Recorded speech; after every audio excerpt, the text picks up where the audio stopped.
Yes mga beshi, gusto ko lang ipamahagi sa inyo ang magandang balita na araw-araw ang saya dito sa my home court restaurant dahil meron silang 35 dirhams na eat all you can mga beshi mula alas 11 ng umaga hanggang alas 6 ng gabi. Kaya tara mga beshi, alamin natin ang kanilang menu for today. Siyempre kasama pa rin natin si Bangladesh.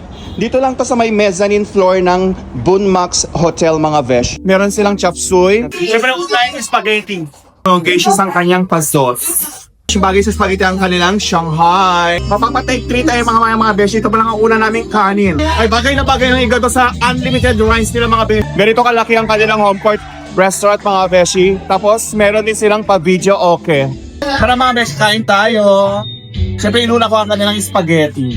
Bet ko ang kanilang toast. Kasing lasa siya ng bidang saya. Oh, unlimited din ang kanilang ice tea mga beshi. Tapos yung may ice. Ayun oh.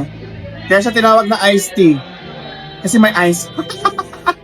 Serious. Unlimited din ang kanilang fried chicken mga beshi. Tapos meron silang, may pag-gravy din siyang hiwalay. Nulano ko na yung gravy. Ay, masarap. Masarap ang gravy nila.